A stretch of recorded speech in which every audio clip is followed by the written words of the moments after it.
Hello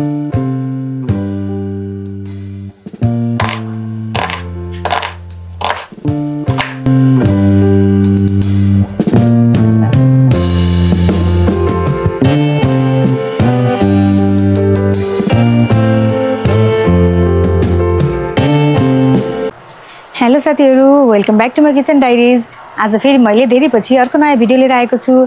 आज चाहिँ म हजुरहरुलाई दालको एकदमै मिठो रेसिपी बनाएर देखाउने वाला छु। एकदमै सिम्पल तरिकाले बनाउँछु, बनाउन पनि छिटो हुन्छ अनि खादा पनि एकदमै मिठो हुन्छ। यहाँ चाहिँ मैले चनाको दाल भिजाएको छु अनि त्यसपछि सँगसँगै मुङको दाल पनि छ।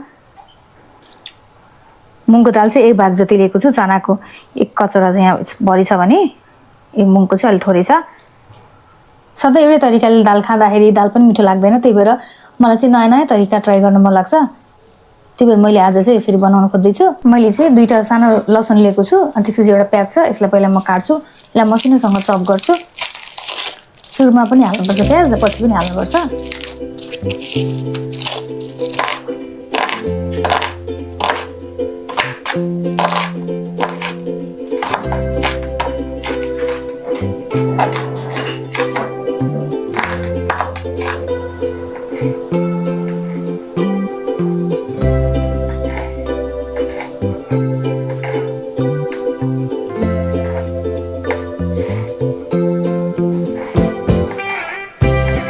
मैले चाहिँ यहाँ कुकर ठिक पारिसकेँ। अब यसमा म राख्दैछु यो चनाको दाल जुन अघि मैले भिजाएर राखेको थिएँ।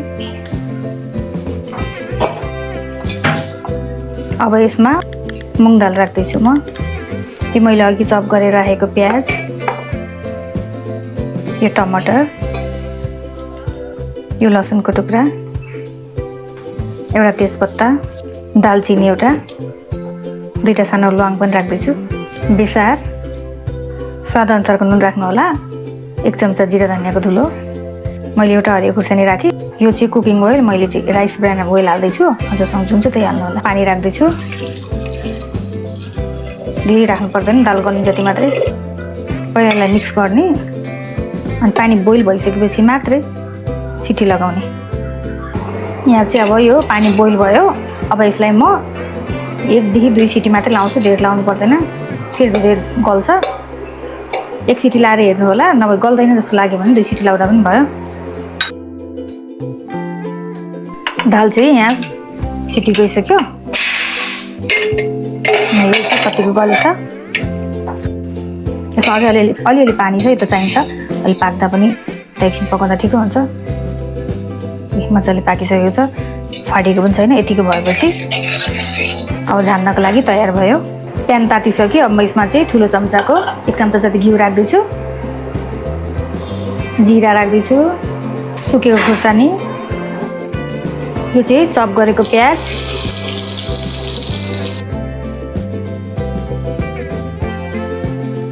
यो लसुन अदुवाको पेस्ट,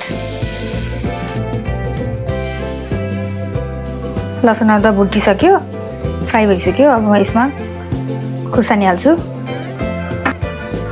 यो चाहिँ थोरै कश्मिरी रेड चिली, यसले कलर राम्रो देखाउँछ भनेर। यो चाहिँ थोरै हिङ। यसमा चाहिँ म अब दाल राख्दैछु।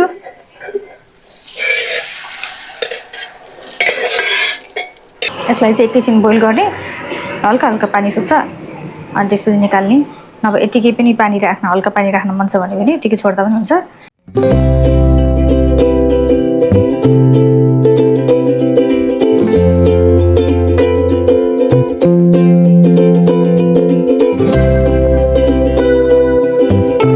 हजुरहरूलाई चाहिँ भिडियो कस्तो लाग्यो? भिडियो मन पर्यो भने लाइक, शेयर अनि च्यानललाई सब्स्क्राइब गर्न चाहिँ नभुल्नु होला। यस्तै नयाँ भिडियोको साथ आउने छु। त्यतिन्जेलसम्मको लागि bye bye. Thank you for watching.